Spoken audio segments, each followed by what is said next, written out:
nguva yekunamata, moyo unofava, touya kuna Jesu onesi wedu, nekutenda touya kuchishangu chedu, ora pawa kaneta shakana kakuwayo, mukuna mata tinokomborerwa, ora pawa kaneta shakana kakuwayo, nguva yekunamata tenzi oswedera, anetsitsi kunzwa vana vachichema, zvese tinozviisa pamakumbo ake, ora pawa kaneta zvakanaka kuwayo, mukunamata tinokomborerwa, ora pawa kaneta zvakanaka kuwayo, nguva yekunamata apo vanoyedzwa, toisa kuna tenzi anobatsira, nemoyo wekunzwira obvisa zvinetso, ora pawa kaneta zvakanaka kuwayo, mukunamata tinokomborerwa, ora pawa kaneta zvakanaka kuwayo, panguva yemunamato tinomusimbira, zvikomborero zvese tinozviwana, mukusimbira iye hamuna dambudzo, ora pawa kaneta zvakanaka kuwayo, mukunamata tinokomborerwa, ora pawa kaneta zvakanaka kuwayo, mukunamata tinokomborerwa, ora pawa kaneta zvakanaka kuwayo. Zvekare mukati mezuva ranhasi, vanoramba vachitiwanzira nyasha, regai tive nenguva yekunamata. Toda kukutendai Mwari, imi Mutsvene waIsraeri. Takupinda mukati meshoko renyu, isu savanhu tidzikisirwe, zita renyu risimudzirwe, nyasha dzenyu dzionekwe mukati meupenyu hwedu tose. Chivai nesu mukati meshoko ranhasi, muzita renyu rogara nokusingaperi. Tanamata nokutenda, amen. Toda kutenda Mwari watisonganisa Panguva ino hama dzangu neshamwari muna Kristu, toda kutenda Mwari unotichengeta kunzvimbo dzakasiyana siyana nenguva dzakasiyana siyana. Mwari worugare varambe vachikuitirai zvakanaka. Toda kuverenga kubva pachapter yamadzimambo, chapter 6. Tichatanga tiri pachapter 6 tozondopedza tiri pachapter 7.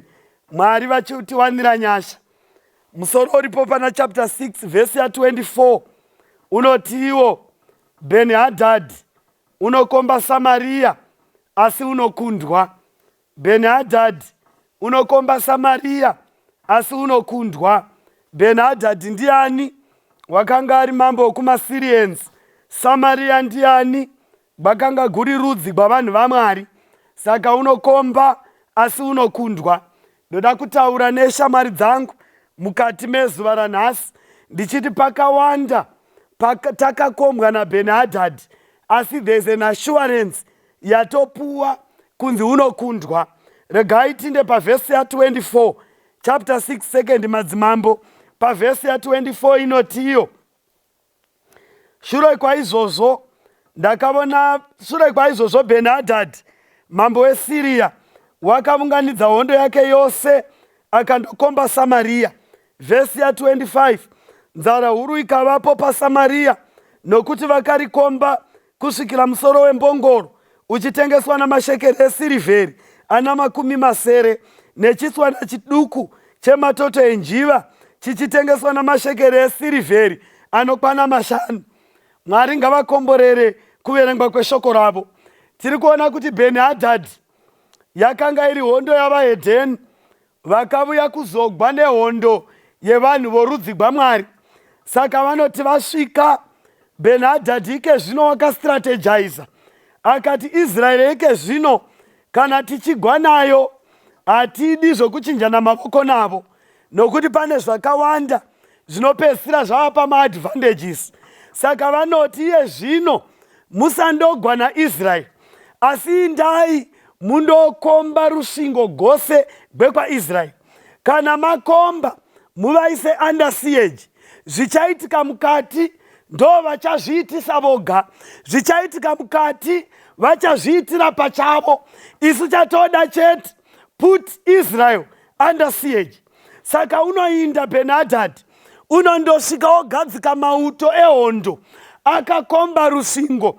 Zvaiitika pamabuildings panguva iyi, guta raiva mukati, asi kunze kweguta kwaiva kwarusvingo ebuilding yakareba yaiprotekta guta. Saka Ben-hadad haana kupinda mukati meguta, wakagara kunze kwerusvingo ndobva okomba the building yakanga yakachengeta Israel. Akati kana zvichireva, he was patient enough, kana zvichireva 40 years takakomba Israel tichagara pano, kana zvichireva 30 years takakomba Israel tichagara pano. Saka Israeli yava under siege. Ben-hadad akati kumauto ake mukati musapinda, but ngatigare takakomba guta. Chatoziva chikafu mukati chichapera. Havagoni kubuda kundoshuzha kune dzimwe nyika, nokuti isu kuno wabuda tinokohovedza. Saka Israeli yakazviona kuti Ben-hadad wakomba Samaria, haina kugona kubuda kunze. Israeli yakashandisa matura ose ezvokurya zvayaiva nazvo akapera, ikashandisa zvose zvavaifungidzira zvingavabatsira zvikapera. Israeri rudzi rwevanhu vaMwari gukasvika pakurya matoto enjiva, gukasvika pakurya misoro yembongoro. Ndinoona kuti vakakombwa vakadya madhongi. Panapa pana chapter 24 vava kutotaura pamusoro pemisoro yamadhongi, kureva kuti madhongi anga atopera kudhara. Israeri yakapinda pakudya zvinhu zvavaiziva kuti hazviryiwi nemhaka yekuti vaiswa under siege naBen-hadad. Regai ndikuudzei shamwari dzangu, murwendo rwatiri rwechikristu, Satani yezvino zvimwe zvose unozviitira oga. Unongosvika wokomba rusvingo. Kana akavona kuti maigwedede mari vanoida stereke, unokomba rusvingo rwefinance. Akavona kuti uyu family inoreva everything unto him kana kuti unto her, even Mwari haana nzvimbo, unondokomba rusvingo rwomuchato.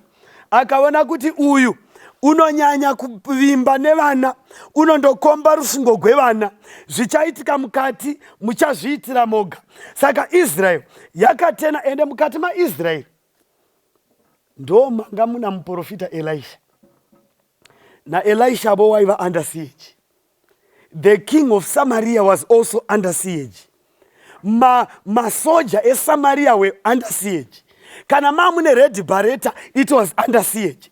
Kana mamune police, under siege. Madikon eku Samaria, under siege. Elders eku Samaria, under siege. Conference eku Samaria, under siege. Bishop e Samaria, under siege. Ben-hadad akati vachazviitira voga. Dobva akomba Samaria ndokunyarara. Israeli inodya zvose zvaivamo kusvika yapedza. Kusvika votevera misoro yembongoro yavakanga vamborasha vachirya, kusvika madhikoni namadhikonesi voita basa rokugova matoto enjiva kuti vanhu vawane chikafu. Satani ike zvino unokomba. Regai ndikuudzei vana vaMwari, kana guta rakombwa, kana sangano raMwari rakombwa, Eudha vanotora madzimai enhengo vachita avo. Kana sangano raMwari rakombwa, mayuthi anoita pamuviri vachibvisa pamuviri inside the church. Kana sangano rava under siege, chero mufundisi vanozviitavo. Ndati kana sangano raMwari rakombwa, mbengo mukati mesangano haupedzi. Kana sangano raMwari rakombwa, maidhoka namaidhoka havamhorosani pachechi. Kana sangano raMwari rakombwa, mukadzi womuvhangeri nemuvhangeri havapindirani. Kana sangano rakombwa, chero muprofita nemunhu waMwari hazviwirirani. Zvikanzi panapa Ben-hadad wakakomba kusvika vadya misoro yembongoro.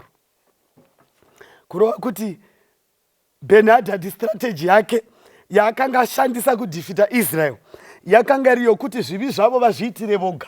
Ini ndichangokomba rusvingo zvavachaita voga. Ukaverenga uchidzira kubva pavhesi ya24 chapter 6 panotaurwa kuti pana madzimai akatotenderana kurya vana vavo, vakatora vana vavo vakadii nhai vakadya. Zvikanzi mambo opfuura achifamba nepamusoro porusvingo, vanovhunza mambo, mai ava takatenderana kuti kana tadya wavo tadya wangu tozodya wavo, asi ivo vandichinjira iye zvino, ini mwana wangu adii nhai adyiwa tatopedza naye. Saka mambo unoti ini ndingagokubetserai nei kana Jehovha vasingakubetseri, ini ndini ndingakubetserai nei? Saka Israeri yakasvika pakuitiswa zvinhu zvayakanga isina kujaira, nokuti guta ranga rava under siege. Regai ndikuudzei vadikani, panguva namazuva atava kurarama, ibasa raSatani kuisa church under siege, zvokuti vanhu vanopedzisira mumwe ava mhandi youmwe. Iye zvino marriages are under siege. Murume imhandi yomukadzi, mukadzi imhandi yomurume. There is no peace everywhere. Nokuti guta revanhu vaMwari rakombwa. Saka mambo unoti handigoni, unobvarura nguvo dzake, unopfeka magumbu pamusoro pezvanga zvoitika. But inside Samaria makanga makombwa rusvingo, there was prophet Elisha. Saka panokombwa rusvingo, chero nevanhu vaMwari vanokombwavo. Mwari ngavatibetsere mukati memazuva akaipa zvakadai. Regai tinde pachapter 7. Paiva netsika yechiJudha, kana kuti tsika yamaIsraelites, yavaiva nayo kuti kana munhu ane maperembudzi haatendegwi kugara pakati pavapenyu, unobviswa muguta ondotsvetwa kusango. Kana atsvetwa kusango, vanhu ava vaisevhaivha nechikafu chaiuya nevanhu vaibva muguta. Saka iye zvino vaitova nemutemo wokuti kana huriko vanhu huya hune maperembudzi, because to Israel they are now useless. To Israel zvava zvinhu zvisisisina basa. Saka outside the camp yaIsrael pakanga kune varume vana vakanga vana maperembudzi, vakanga vangomirira kufa. Ende varume ava ndovoga vakanga vachigona kuvona zvaiitika. Vaivona kuti Israel is under siege. Vaivona futi kuti Israel haipabudi apo. Vaivonazve nehondo dzamaSyrians neAmari yakanga ina maSyrians vaizviona. But Israel yaingoziva kuti pazhe pakaipa. zviripo nechimiro chazvo havasi kuona, but vakomana vana vaiva mugomo vakava vachizviona, but vanga vatovawo panjodzi. Hapana wanga achagona kuvavigira zvokudya, hapana wanga achagona to care for them, nokuti mutemo wamaperembudzi vaitoti kana voenda nechikafu vaitora ndiro dzisingadzoki kumba, disposable kirikiri plates ndo aishandiswa, okuti kana vandosvika nawo anotogwa odii nai orashwa. Saka vaitora chikafu voinda. Paitova nomutemo wokuti vane maperembudzi vanofanira kudanidzira kuti unclean, unclean, voziva kuti vari diviri, vosiya chikafu vodzokera, vaya vosara vonanaira vosvika pasina unovagombedzera kudya, nokuti mugwere wagara undagombedzerwa kudya. But kana waita maperembudzi paIsraeri kuti usapomera vamwe, you become a useless thing. Saka vaindokusiya kugomo wakarindira kufa. And here comes the 4 lepers. Pa chapter 7 verse 3 yoti zvino kwakanga kuna varume vana vaiva namaperembudzi kunze kwesuo. Ivo vakataurirana vakati, tinogarireiko pano kusvika tafa? Saka ndinoona varume vamaperembudzi vakagara paruware, vava namazuva vasina chikafu. Ende rangarirai kuti varume avo paidya vamwe madhongi, ivo hapana wakavapa dhongi. Paidya vamwe matoto, hapana wakafunga sheya yavo. Israeri yanga yofunga pamusoro poupenyu bwayo bedzi. Hapana kugagwa dare reSanhedrini kuti vafunge kuti tosongana sei kuti tipe chikafu kuvanhu vari kunze. Ivo vanga vava panguva yekuzvirangarira nokuzvidemba. Regai ndikuudzei vadikani munashe, nguva dzisinga dzisiri kure tichange mumwe nemumwe wozvirangarira kuti aponeseke. Saka panapa vakomana vakanga vakatarira dzikinuro inobva muguta, vakaona kuti apa chero vari muguta vachapabudi. Tava kurarama mumazuva pasingachagoni chero kutrasta chero bishopi, patisingachagoni chero kutrasta vaparidzi, patisingachagoni chero kutrasta vafundisi, patinofanira kuzvibudira toga naMwari wedu. Saka panapa vazhinji vanorutendo rwakatsamira pavanhu ike zvino kuindaneti votosara. Saka vakomana vamaperembudzi vanofunga variko. Kana uri padisadvantage zvakanakawo kufunga. Vazhinji vanofungidzira kuti kuhwisa urombo panguva dzamadisadvantages kunovabetsera. Saka vakomana vamaperembudzi vanoti, tinogarireiko pano kusvika tafa? Ende zvaiva mumaziso avo vari 4. Vakati vakomana apa tinofapa, nokuti hakuna uchauya nechikafu uno. Tarirai kurema kwehondo dzamaSyrians, hapana muIsraeri unobuda akabuya uno. Saka panapa tikaramba tiripo, it's certain death is our sentence. Saka togarirei pano. Zvikai panapa pavhesi ya4, kana tikati tichapinda muguta, nzara huru iri muguta, nokuti chatiri kuda kurya tirarame. Kana tikagara pano tichafa. Kwai kana tikapinda muguta nzara huru iripi? Irimo, tondofiramo. Uye chero tikagara papi nai pano tichafa. Naizvozvo zvino endei hedu tiende kuhondo dzavaSiria. Kana vakatirega tiri vapenyu tararama, kana vakatiuraya ambva tafa.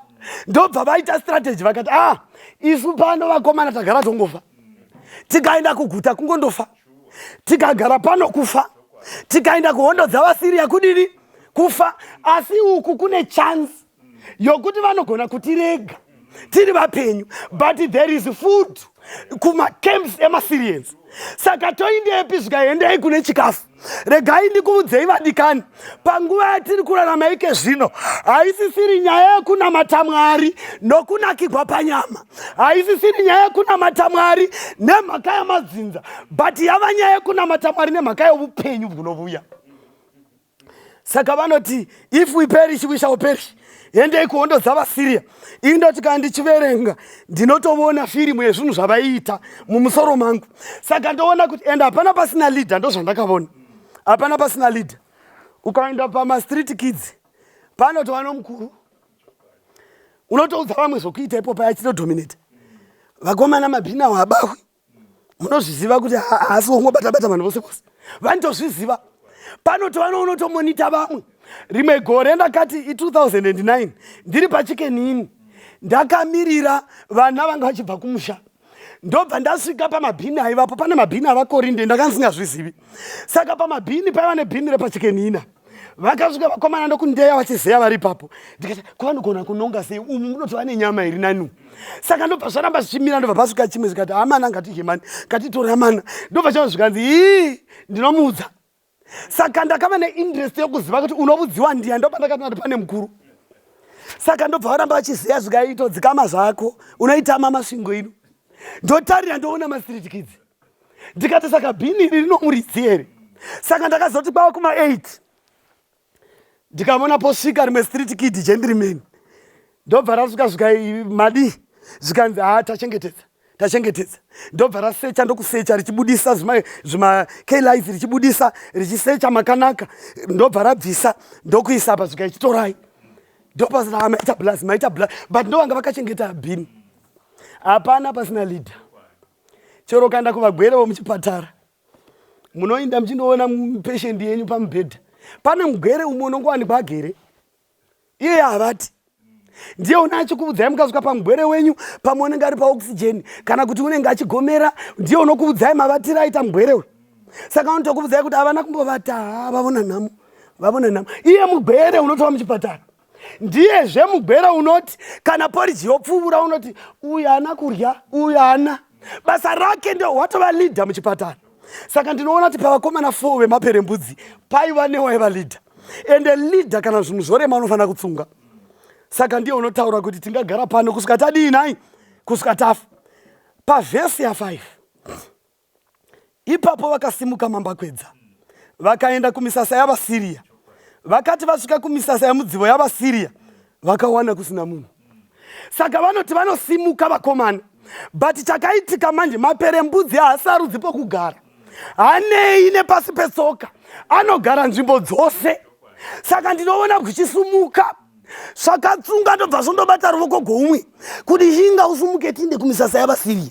Nokuti kumisasa yavaSiria zvokurya zvaivepi, zvaiva ende vaizviona.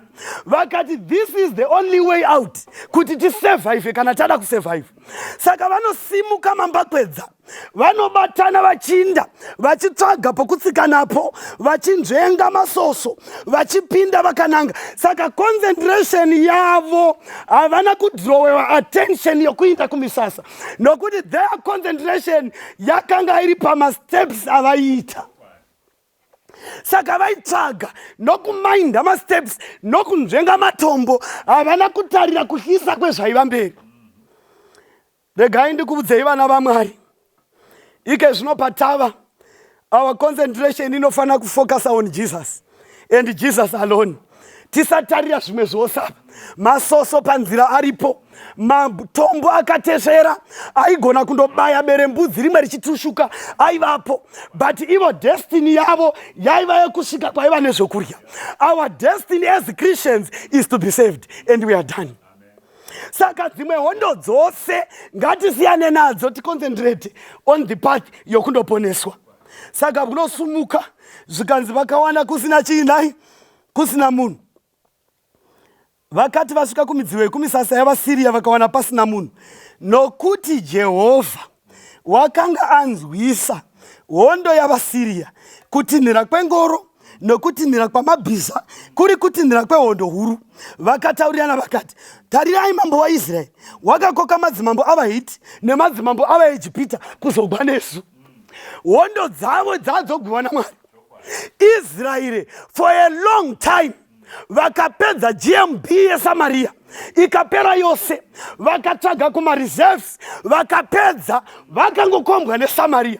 But it took the 4 lepers only some seconds for the Syrians to flee away from the territory. Regai ndikuudzei vana vaMwari, saka vakomana vanoti vasimuka nokuti vaiva nefocus, vaiva nekwavaida kundosvika. Rufu chachisiri nyaya kwavari, nyaya yekufa yanga isiri hondo. Vazhinji varamba Mwari nemhaka yemakomba vakaudzwa naprofeti, zvikaenda vona gomba. But iye zvino our focus ngaisatarira pagomba, tarira pakuponeswa pakupedzisira. Saka vanotarira vanondosvika indoona bwichifamba bwichitsika nedivi bwichisvika pa bwunondosumudza musoro bwunovona kuzosumudza meso kutarire kuti hakuna chunhu. Svikai pavhesi ya6. Nokuti Jehovha wakanzwisa kutinhira kwengoro dzehondo nekutinhira kwamabhiza dziri hondo dzamaHittites and the Egyptians. Mwari wedu ngavatiitire zvakanaka nokuti vanoziva the sounds dzokushandisa kusvika Satani atiza. Saka pakasimuka ukomana hwemaperembudzi kurova kuti Mwari haana kutanga sound ivo vasati vasimuka. Sound yakatanga pavakasimuka. Saka nharu imwe yairova madhoropito engoro dzemaHittites nemaEgyptians. Saka ukadzidhabhula nharu by 4 dzosumuka dziri 4 dzikasimuka kudai Hittites, Egyptians. Saka bwichifamba bwichinda ibwo hakuna kuziva the power that they possess. Saka bwakandi bwichisimuka Hittites, Egyptians, Hittites, Egyptians, Hittites. Mwari ndobva ati handibodi kana zvinonetsa. Vana Elisha vaiva mukati muguta for such a long time. But the 4 lepers, useless men, vari outside the camp.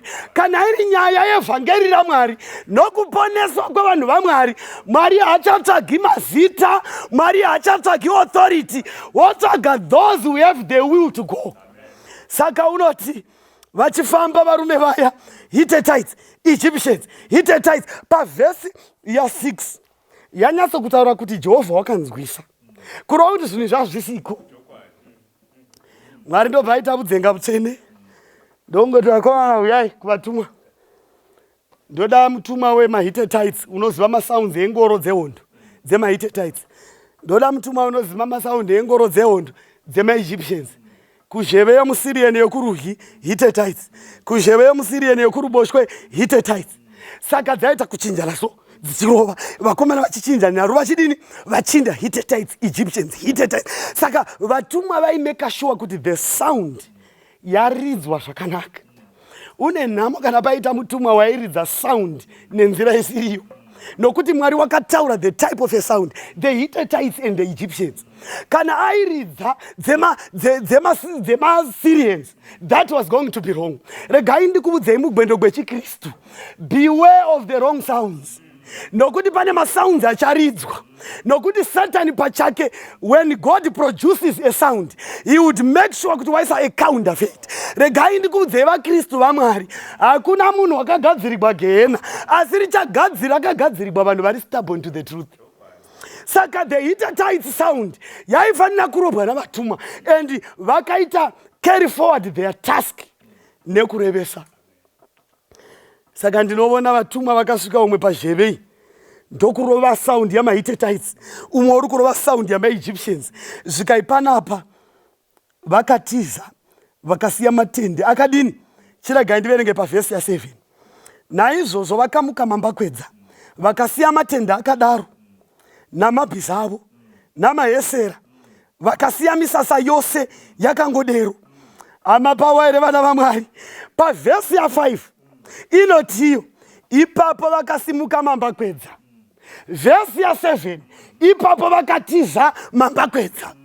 Kurova kuti same time yakasumuka the 4 lepers is the same time yakatiza maSyrians. Saka we don't know the power that we possess. Kana tichinamata Mwari nokuvimba naMwari. Where there is a will, there is always a way. Zvinhu zvakaoma zvakanaka. Let us strive to be pure before God.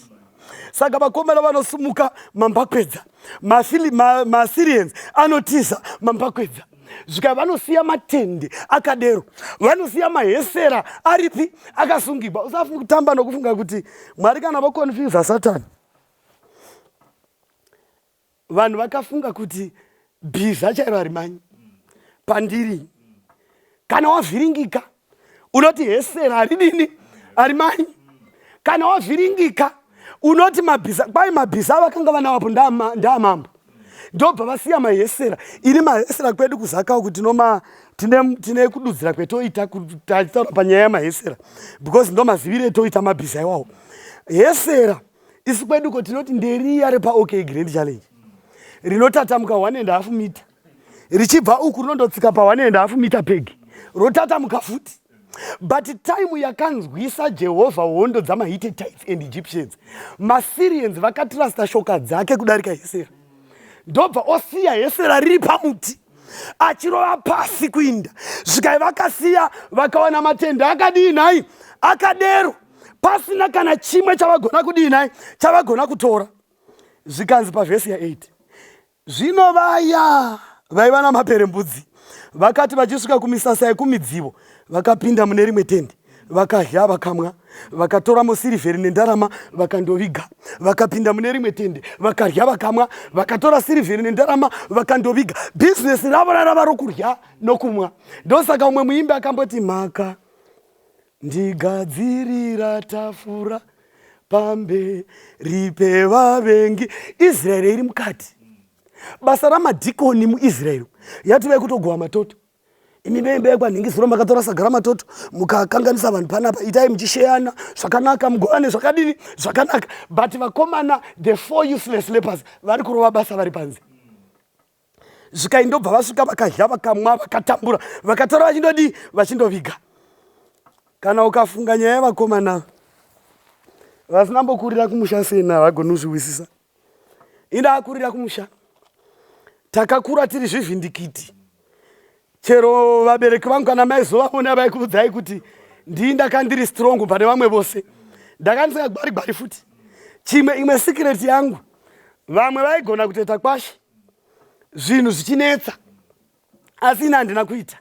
Vabereki vangu vaitoshawa kuti nei ndine bhodhi yakanaka kudarika vamwe, izvo ndaidya zvakanaka kumisasa yavaSiria.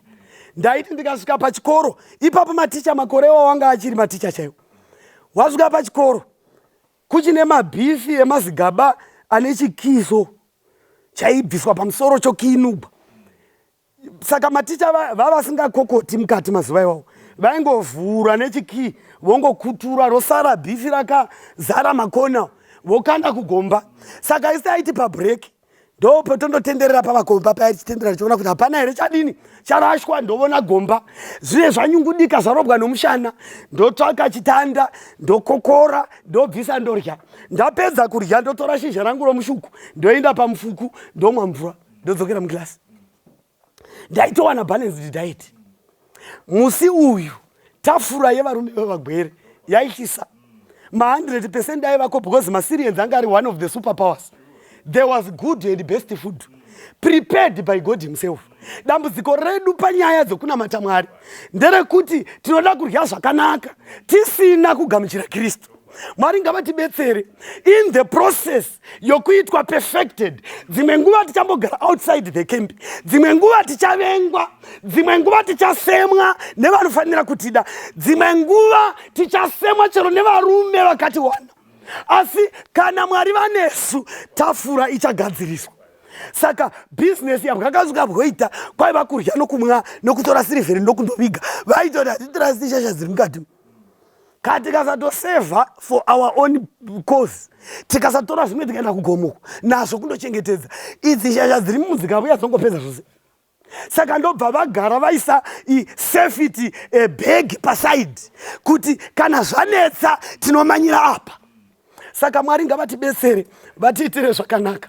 VaKristu vachaponeswa ndeavo vanogara vagadzira gomo rovutiziro.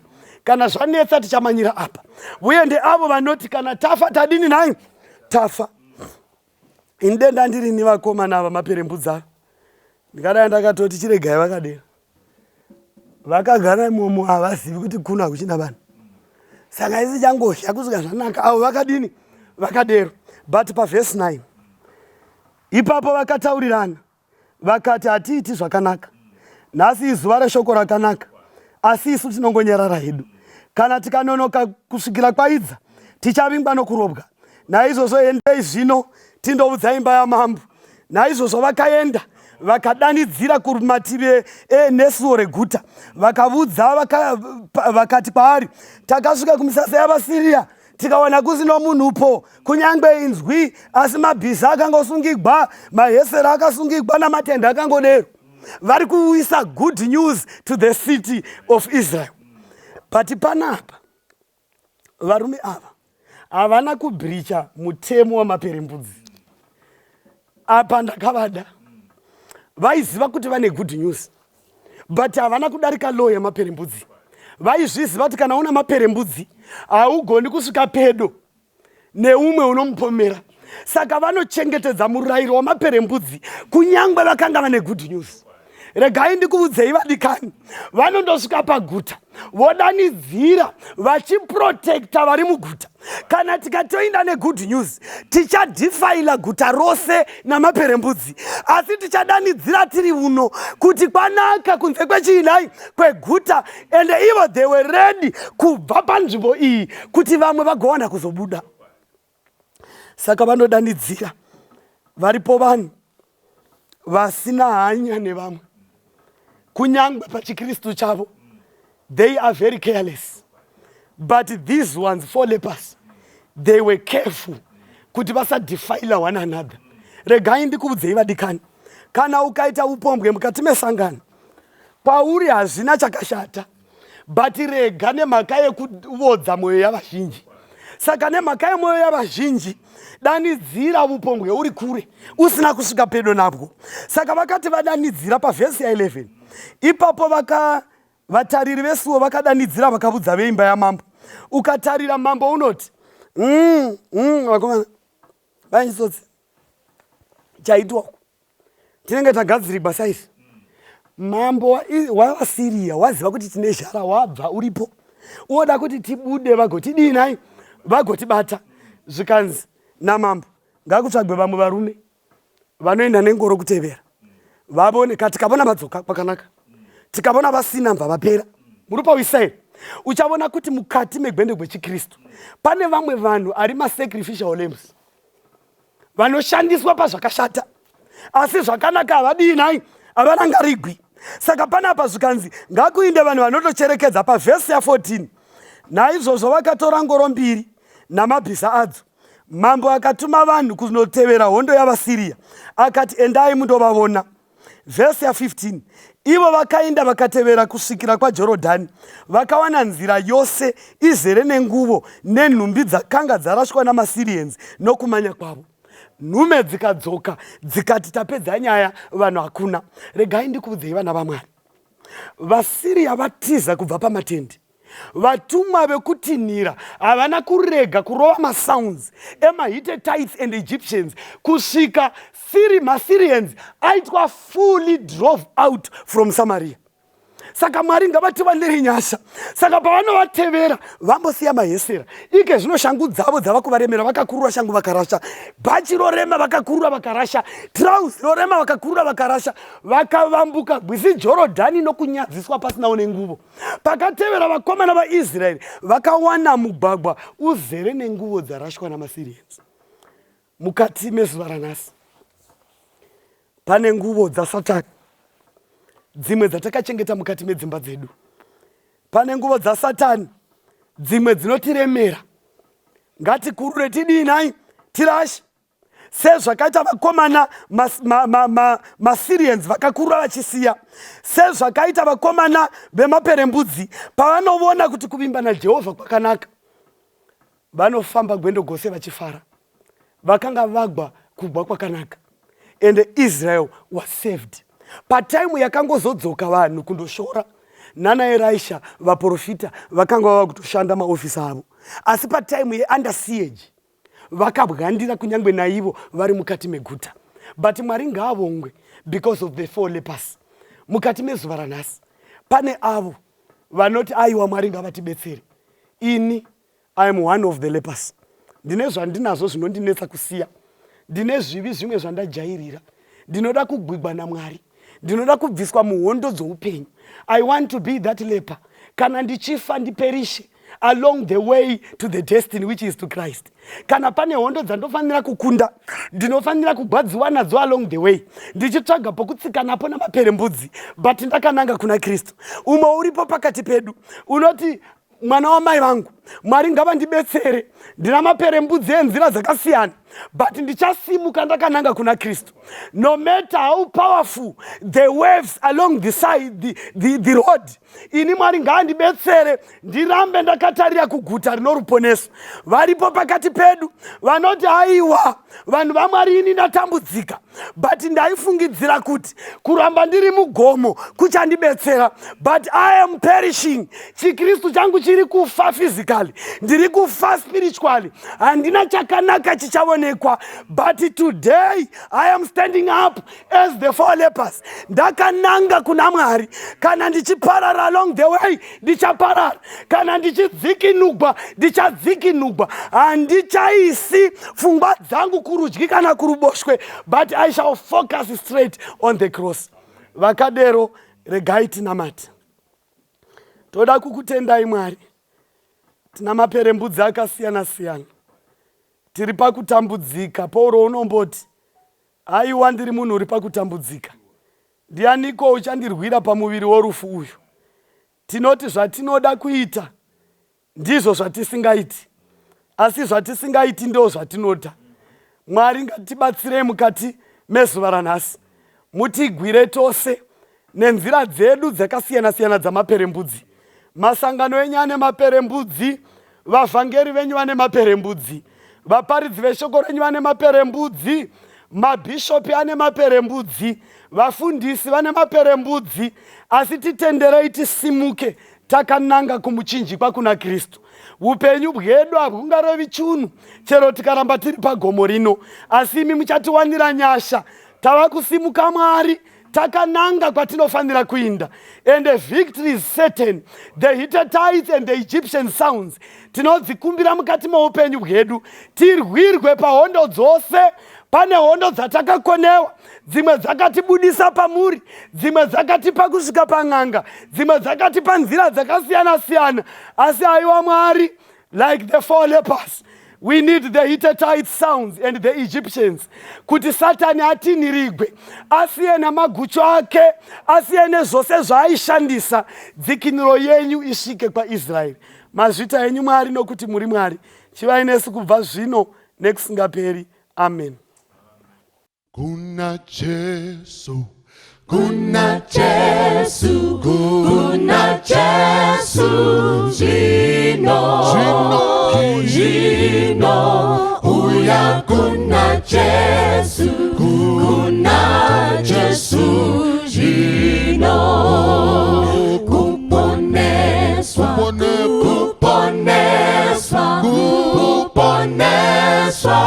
Jino, uya kuna Jesu, kuponeswa, Jino,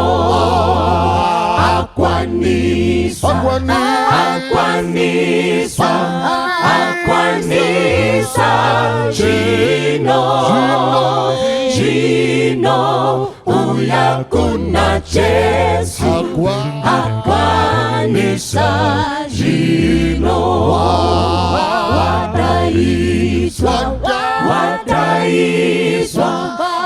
wadaiswa, Jino,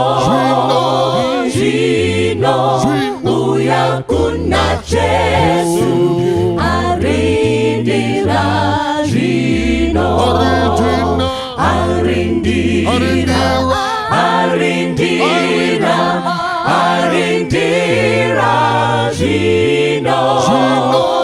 Jino, uya kuna Jesu, arindira, Jino, musimbire,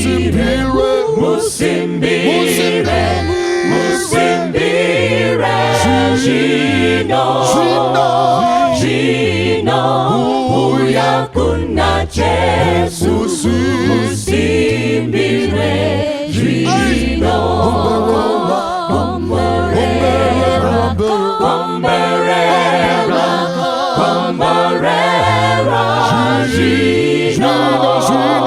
Jino, uya kuna Jesu.